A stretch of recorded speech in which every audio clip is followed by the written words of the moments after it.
और परिणाम आया है मान्यवर, जो आंकड़े मेरे एक साथी ने भी एक अलग दृष्टिकोण से बताया, मगर मैं अप्रोच में बदलाव सरकारें बदलने के साथ कैसे होता है वो बताना चाहता हूं। अंतरराष्ट्रीय स्तर पर हमारे पड़ोस के 2 एरिया गोल्डन ट्रायंगल और गोल्डन क्रेसेंट के नाम से जानते जाते हैं। वो गोल्डन ट्रायंगल और गोल्डन क्रेसेंट इसलिए कहे जाते थे कि वहां से ड्रग उत्पन्न होकर पूरी दुनिया में जाती थी, पैसा कमाने का जरिया था।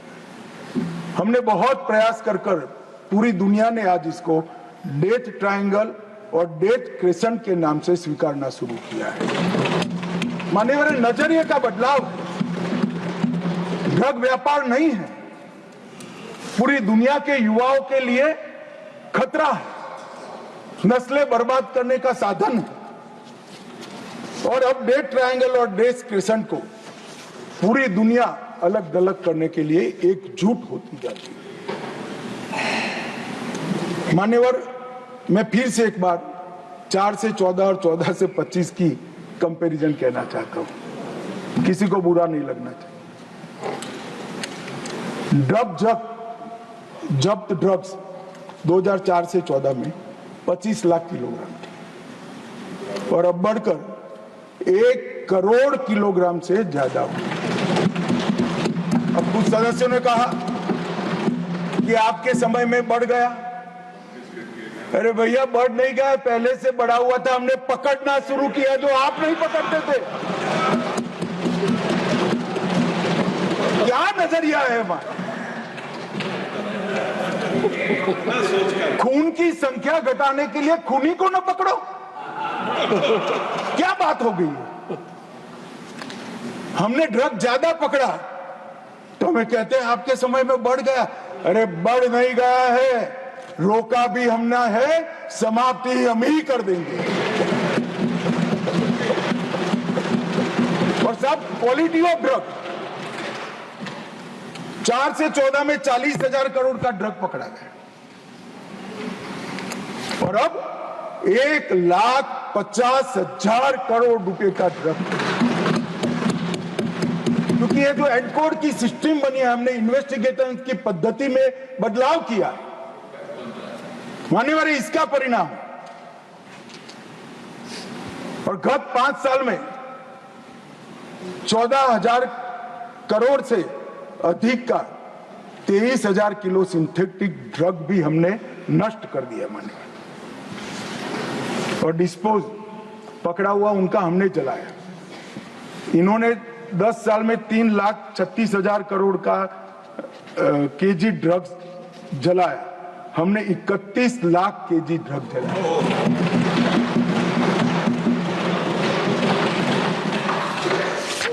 हमने टोटल देश भर में 72 लेबोरेटरी सिंथेटिक ड्रग बनाने की, पहले एक भी नष्ट नहीं हुई, 4 से 4। हमने 72 लेबोरेटरी को पकड़कर नष्ट करने का काम किया है, इनकी संपत्ति को। अफीम की विनिष्टीकरण एकड़ में मैं आंकड़ा कहता हूं, पहले मैक्सिमम आंकड़ा 300 एकड़ था आपके जमाने में। 2020 में 10,700 एकड़, 21 में 11,200 एकड़, 22 में 13,700 एकड़, 23 में 31,000 एकड़ और 24 में जून तक 10,000 एकड़। पहले 300 एकड़ से बढ़ता नहीं था। हमने ड्रोन का उपयोग कर सैटेलाइट का उपयोग कर अफीम की खेती को नष्ट किया। अफीम ही नष्ट कर देते हो तो न बचेगा बांस, न बनेगी बांसुरी।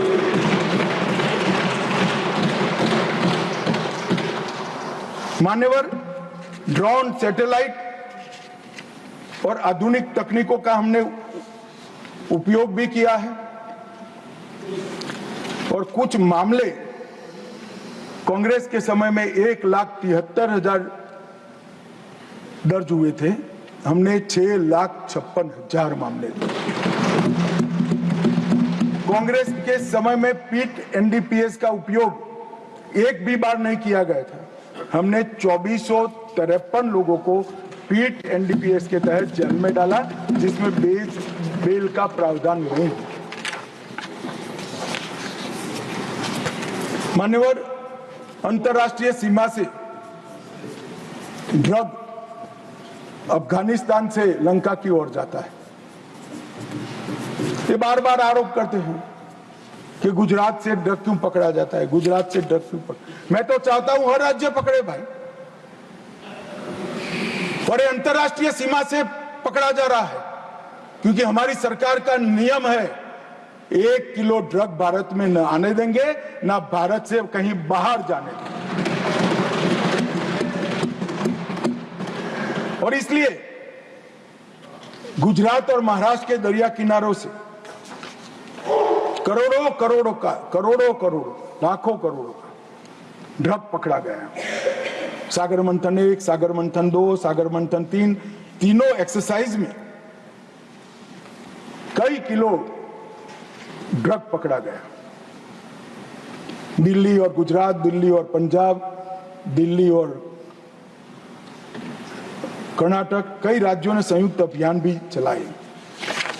मान्यवर, हमने मिशन स्पंदन से ड्रग एडिक्ट्स को आइडेंटिफाई कर उनको नशा मुक्त करने का भी एक बहुत बड़ा अभियान चला है। मगर समाज कल्याण विभाग चलाता है, आरोग्य विभाग चलाता है। मगर मैं जरूर कहना चाहूंगा कि हमने टोल फ्री हेल्पलाइन की भी शुरुआत की है, नशा मुक्त भारत शपथ की भी शुरुआत की है, ऑनलाइन ई प्रतिज्ञा की शुरुआत की है। 3 करोड़ युवाओं ने प्रतिज्ञा ली है ऑनलाइन। मानस पोर्टल को शुरू किया है सहायता, गोपनीयता और विश्वसनीयता के लिए। मानस हेल्पलाइन 1933 भी उपलब्ध है, जिस पर 39,843 नागरिकों ने अपने बच्चों को ड्रग से मुक्त कराने की रिक्वेस्ट की है, और 95% लोग रिहेबिलिटेशन का कोर्स पूरा कर चुके हैं।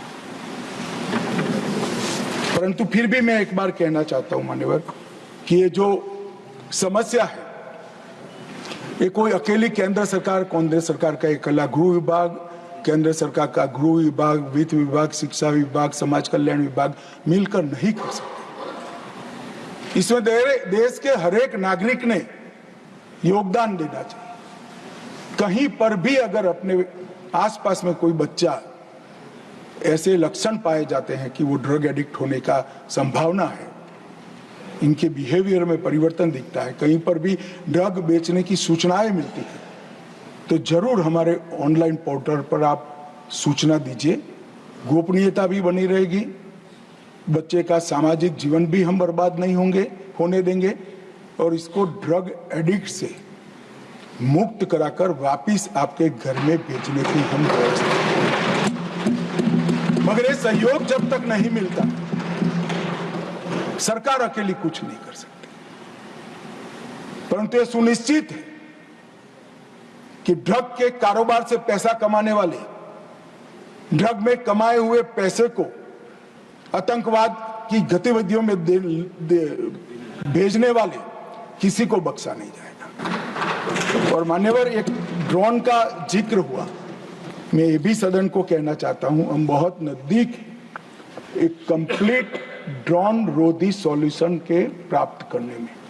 हमारे 6 एक्सपेरिमेंट हुए हैं, अब 6 के 6 एक्सपेरिमेंट के प्लस को इकट्ठा होकर एक मॉडल बनने जा रहा है मान्यवर, और मुझे आशा है कि 6 माह के अंदर ही एक कंप्लीट सॉल्यूशन ड्रोन रोधी मॉड्यूल का इंडिजीनियस आत्मनिर्भर भारत का प्रतीक जैसा सॉल्यूशन डीआरडीओ और हमारी संस्था लेकर।